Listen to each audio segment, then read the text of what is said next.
Hello guys, आज हम जितने भी वीडियोस करेंगे वो सारे कल के एग्ज़ाम के लिए रिवीजन सीरीज़ होंगी। आज का हमारा भी इस टॉपिक का वीडियो रहेगा यूनिट 2 प्लेटो।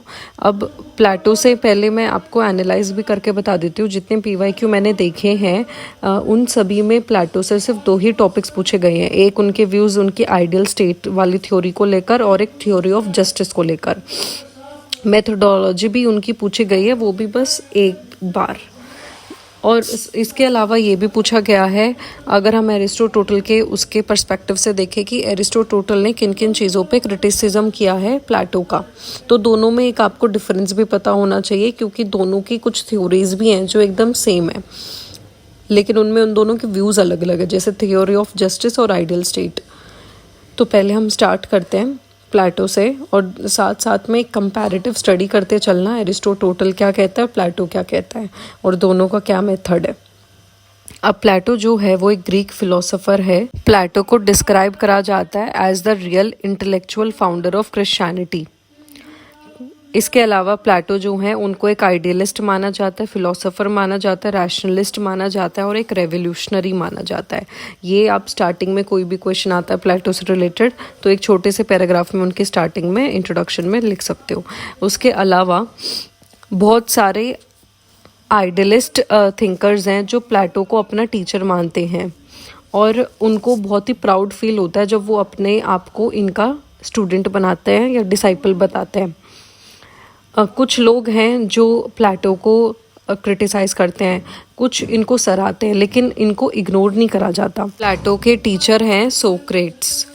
अब हम मेथडोलॉजी देखते हैं। प्लेटो ने जो मेथड अपनाया था वो था डिडक्टिव। इसी मेथड को फिलोसॉफिकल मेथड भी कहते हैं। डिडक्टिव मेथड जो है वो थोड़ा सा अपोजिट होता है इंडक्टिव मेथड के। डिडक्टिव याद रखना है मेथड अपनाया प्लेटो ने, और एरिस्टोटल ने अपनाया इंडक्टिव मेथड अपनी स्टडीज़ के लिए।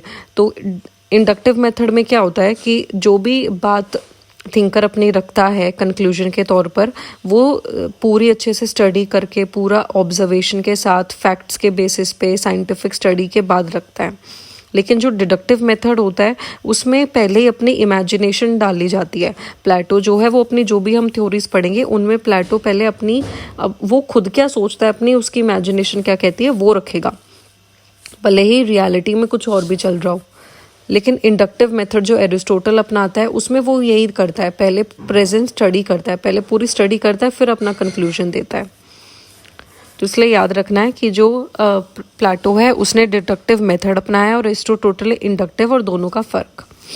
इसके बाद ये भी बोला जाता है कि प्लेटो ने जो मेथड्स अपनाए हैं वो अमेलगमेशन है, यानी कि मिक्सचर है बहुत सारी मेथड्स। अब इस डिडक्टिव मेथड के अलावा प्लेटो ने डायलेक्टिकल मेथड भी अपनाया। इस मेथड में क्या करा जाता है कि बहुत सारे इंडिविजुअल्स का उन्होंने जो अपने व्यूज़ दिए हैं किसी टॉपिक पे, हर एक व्यू को एग्जामिन करा जाता है और फिर एक कंक्लूजन दिया जाता है।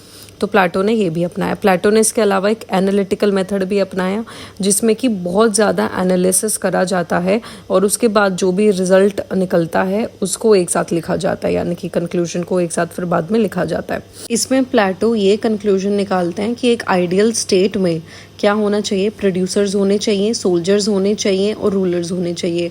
रूलर्स क्या करेंगे, रूल करेंगे। सोल्जर्स क्या करेंगे, मिलिट्री बेस प्रोवाइड करेंगे। और प्रोड्यूसर्स क्या करेंगे, मटेरियल या ऑब्जेक्ट्स बनाएंगे। अब इनसे क्या होगा, इन तीनों चीज़ों से प्रॉपर प्रोविजन लागू होगा, प्रॉपर प्रोटेक्शन होगी और प्रॉपर लीडरशिप होगी उस आइडियल स्टेट में। अच्छा, इनका एक साथ में एक काम याद रख सकते हो हर जगह कोट करने के लिए, द रिपब्लिक, ये इनका काम है। फिर एनालॉजी अपनाया इन्होंने, एनालॉजी का मेथड। उस एनालॉजी का मतलब होता है रीजनिंग। थोड़ा सा कंपैरेटिव रीजनिंग करी इन्होंने, 2 चीज़ों को इन्होंने साथ में लिया और उनमें कंपैरिजन से इन्होंने अपना जो थ्योरी है या अपना जो टॉपिक है वो समझाया। जैसे कि ये बोलता है, अभी हमने पढ़ा आइडियल स्टेट में 3 चीज़ें होनी चाहिए, प्रोड्यूसर्स, सोल्जर्स और रूलर्स। तो इन्होंने बोला प्रोड्यूसर्स जो है वो ह्यूमन कैपिटल की तरह है, ह्यूमन कैटल की तरह है। इसके अलावा इन्होंने बोला सोल्जर्स जो हैं वो वॉच डॉग की तरह हैं, जो सब पे नज़र रखेंगे, सब पे निगरानी रखेंगे। रूलर्स जो हैं वो शेफर्ड की तरह हैं। ऐसे करके इन्होंने एनालॉजीज भी अपनाई है, यानी कि कंपैरेटिव स्टडी करी। इसके अलावा इन्होंने हिस्टोरिकल मेथड भी अपनाया है। इनके काम है, जैसे द रिपब्लिक था वैसे ये एक है स्टेट्समैन और एक है लॉज। इसमें इन्होंने ये भी देखा कि जो भी हिस्टोरिकल मेथड में इन्होंने ये भी देखा कि जो भी हम अभी थ्योरीज पढ़ रहे हैं, टॉपिक पढ़ रहे हैं, वो इवॉल्व कैसे हुआ है, यानी कि हिस्टोरिकली वो कैसा था और अब कैसा हो गया है। अब आगे हम करते हैं इनकी थ्योरी ऑफ आइडियाज। वैसे इस पार्ट से अभी तक क्वेश्चन आए नहीं है थ्योरी ऑफ आइडियाज से, तो ये आपकी मर्जी, आप स्किप भी कर सकते हो, वरना सा थोड़ा सा करा रही हूँ मैं, ताकि अगर आ भी जाता है बाई चांस तो थोड़ा बहुत लिख देना। तो अभी जो इनकी थ्योरी ऑफ आइडियाज़ है, इसमें प्लेटो का मानना ये है कि जो नॉलेज है यानी कि जो ज्ञान है वो अटेनेबल है और उसके कुछ करेक्टरिस्टिक्स होते हैं। क्या वो फिक्स्ड होता है, नॉलेज फिक्स्ड होती है, परमानेंट होती है और चेंज नहीं हो सकती। ये जो इन्होंने अपनी थ्योरी दी थी, ये अपनी बुक द रिपब्लिक में दी थी। इन्होंने इसमें फ़र्क बताया ओपिनियन और नॉलेज में। ये कहते हैं कि जो हम अपने आप से असर्शन लगाते हैं, क्लेम्स लगाते हैं, वो ओपिनियन होते हैं, और जो एक बहुत ही बड़े लेवल की जाके हमें जब सूझबूझ होती है, अवेयरनेस होती है, तो वो नॉलेज होती है, क्योंकि उसमें रीज़न भी इन्वॉल्व होता है, साथ में लॉजिक भी होता है। ये चीज़ इन्होंने एक अपनी एक छोटी सी स्टोरी है उससे समझाई, उसका नाम है द मिथ ऑफ केव। ये प्लेटो की ही है स्टोरी। इसमें ये बताते हैं जो एक इंडिविजुअल है वो कहीं अंदर जाके एक केव में फंस जाता है, गुफा में। वहाँ पे वो किसी और को देख नहीं सकता, उसे अगर कुछ दिखता है तो वो होती हैं उस गुफा की दीवारें, ना ही कोई बाहर का उसे देख सकता है। अब क्या करता है वो, धीरे धीरे करके इस केव से बाहर निकलने की कोशिश करता है और बाहर जाके देखता है कि कैसे मतलब सूरज का प्रकाश है, और उस प्रकाश के थ्रू ही फिर उसे पूरा रियल वर्ल्ड दिखने लग जाता है। अब इस थ्योरी के कंटेक्स्ट में वो ये बताना चाह रहे हैं कि जो रूलर्स होने चाहिए प्लेटो के अकॉर्डिंग, वो ऐसे लोग होने चाहिए जिन्हें नॉलेज हो लोगों को रूल करने की, उन्हें सूझबूझ हो कि कैसे रूल करा जाता है। अब नेक्स्ट है थ्योरी ऑफ जस्टिस। प्लेटो के इन्हीं दो से क्वेश्चन बनते आए हैं, तो ये अच्छे से समझना। Theory of justice and ideal state.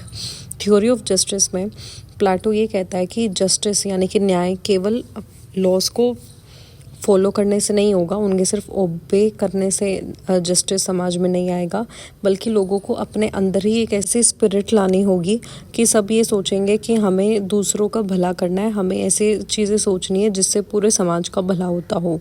और उन्हें साथ साथ में ये भी सोचना होगा कि उन्हें हमेशा अपने हर एक्शन से जो वीकर है उसे प्रोटेक्ट करना है। इसके अलावा प्लेटो ये कहता है कि एक जो जस्ट समाज है यानी कि न्याय, वो समाज में तभी आएगा जब सब ये सोचें कि हमें सभी को एक नज़रों से देखना है और भले की नज़रों से देखना है। वो बोलते हैं एक जस्ट सोसाइटी में रूलर्स होते हैं, मिलिट्री होती है और आर्टिसन होते हैं, और वो काम करते हैं जो उन्हें करना चाहिए। जैसे कि इसमें ये बताते हैं इस समाज में रूलर्स वाइज होते हैं, सोल्जर्स बहुत ज़्यादा ब्रेव होते हैं, प्रोड्यूसर्स जो होते हैं वो सेल्फ कंट्रोल्ड होते हैं। प्रोड्यूसर्स जो मतलब इंडस्ट्री में प्रोड्यूस करते होंगे, उन्हें पता होगा उन्हें किस चीज़ को बनाना है, किस प्रोडक्ट को नहीं। इसके अलावा वो ये बोलते हैं जस्टिस जो है ये एक मॉरल कंसेप्ट है, लोगों को अपने उसूल में ही जस्टिस डालना होगा। इससे क्या होगा कि लोग जो है वो एक दूसरे के साथ यूनिटी में बंध जाएंगे। इससे आदमी जो है वो अच्छा बनेगा और सोशल भी बनेगा, सोशल एनिमल बनेगा, समाज में रहने लायक बनेगा। वो कहते हैं जस्ट सोसाइटी जो होती है वो राइटसनेस पे चलती है, जो चीज़ सही होती है वही वहाँ पे होता है। प्लेटो का जो जस्टिस का कंसेप्ट है वो केवल राइट्स या ड्यूटीज़ में ही नहीं है, वो कहता है कि सोशल एथिक्स होने चाहिए जस्ट सोसाइटी में। जैसे कि वो बताते हैं कि जस्टिस जो है राइटसनेस होना चाहिए, यानी कि जिसमें हर चीज़ जो सही है वही वहाँ पे फॉलो करी जानी चाहिए। इसके अलावा लोग वहाँ पे राइट से ज़्यादा अपनी ड्यूटीज़ पे फोकस करने चाहिए। यानी कि इसमें क्या कहता है वो कि लोगों को वहाँ पे अपनी ड्यूटीज़ पे ज़्यादा फोकस करना चाहिए, ना कि अपने अधिकारों पे। इसके अलावा वो कहता है कि उस सोसाइटी में हर एक इंडिविजुअल का जो कंट्रीब्यूशन है वो अपनी कैपेबिलिटी के हिसाब से देना चाहिए। इसके अलावा वो कहता है कि ऐसी सोसाइटी में जो है सोशल मोरालिटी चलती है, लोगों के अपने समाज में रहने लायक कुछ उसूल होते हैं जिन्हें वो फॉलो करते हैं बहुत ज़्यादा। इसके अलावा यहाँ पे इस पूरे समाज में फिर क्या हो जाता है, एक सोशल सिस्टम बन जाता है, यही उसकी स्ट्रेंथ होती है। इसके अलावा प्लेटो ये बताता है कि इस समाज में जस्ट सोसाइटी में ऐसा नहीं होता कि इंसान सिर्फ अपने भले के बारे में सोचता है और दूसरों के बारे में बुरा।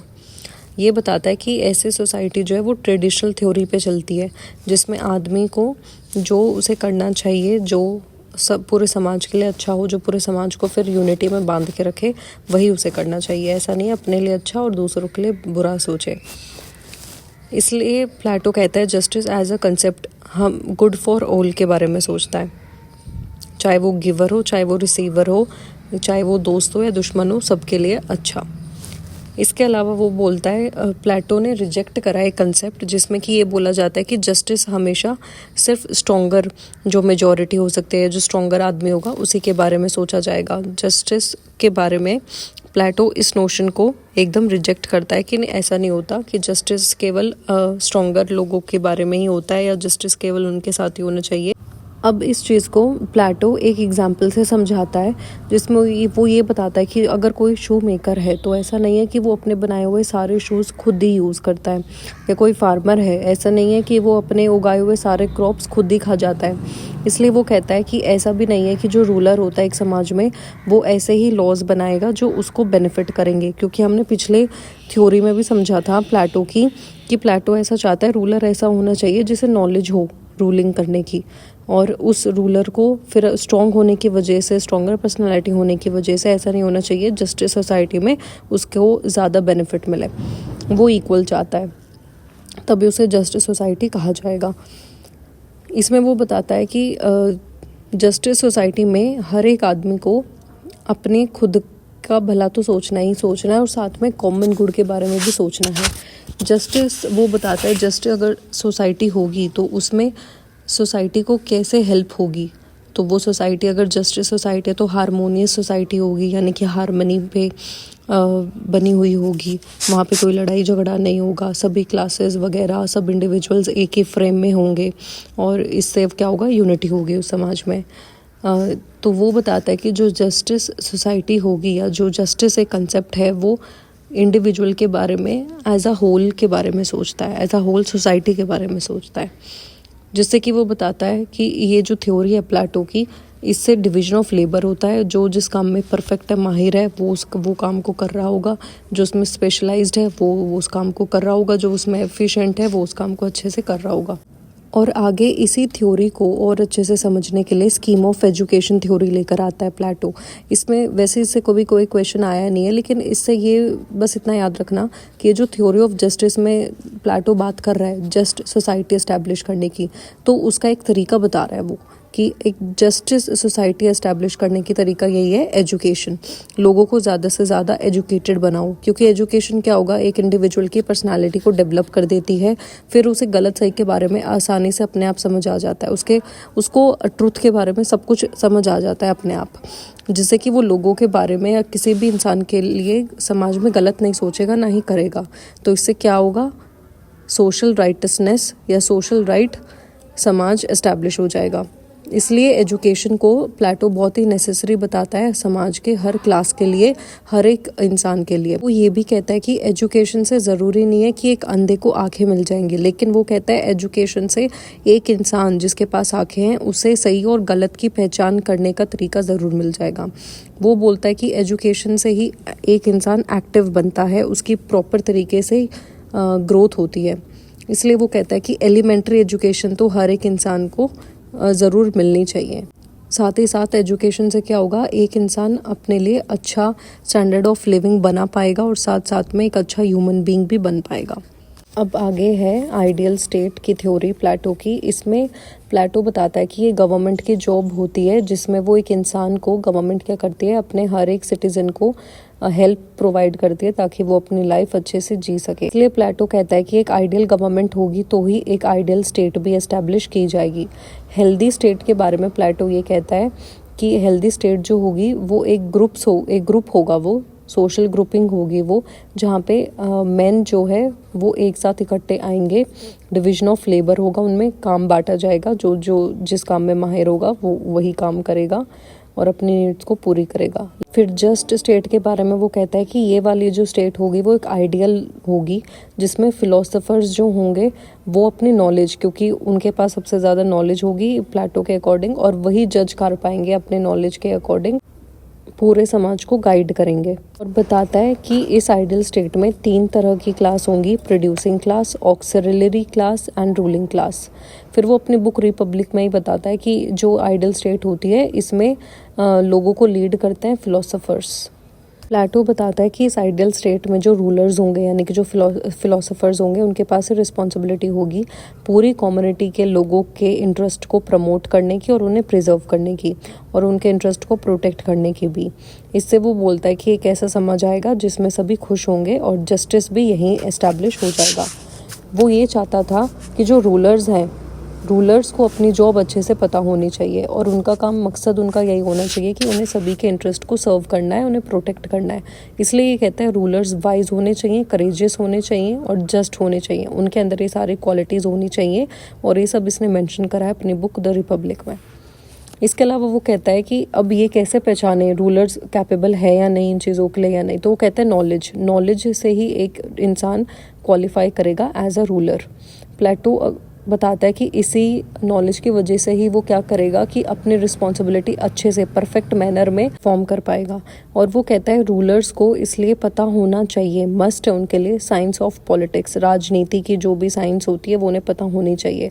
प्लेटो इसलिए बोलता है कि रूलर्स को स्ट्रिक्ट डिसिप्लिन अपनाना आना चाहिए। इसके अलावा वो कहता है कि ऐसे आइडियल स्टेट में जो रूलर्स हैं या जो सिटीजन्स हैं उन दोनों को ही लॉयल रहना चाहिए, जस्ट ऑर्डर एस्टैब्लिश करने के लिए। हर एक इंडिविजुअल, हर एक ग्रुप वही काम करे जो काम उन्हें अपॉइंट किया गया है। प्लेटो ओवरऑल ये चाहता था कि एक परफेक्ट और एक हायरार्किकल सोसाइटी बने जिसमें रूलर्स जो हैं जस्टिस के आइडियाज़ को मेंटेन करके रखें और पब्लिक गुड को भी वही अब मेंटेन करें। लेकिन उनका एक ही क्रिटिसिज्म भी है कि वो इतना सब बोल गए रूलर्स के बारे में, लेकिन उनकी एब्सोल्यूट पावर या जब वो अनजस्ट हो जाएंगे इतनी नॉलेज होने के बावजूद या वाइस होने के बावजूद भी, तो उन पे कोई नज़र रखने के लिए वो कुछ नहीं बता पाई इस आइडियल स्टेट में। एक क्रिटिसिज्म में ये भी कहा जाता है कि वो ऐसे आइडियल स्टेट बना गए जो एक एंटी डेमोक्रेटिक है, एंटी चेंज है, यानी कि चेंज उसमें एक्सेप्ट कराया नहीं जाएगा, और एक वो एंटी ओपन सोसाइटी है, यानी कि वो क्लोज्ड सोसाइटी है।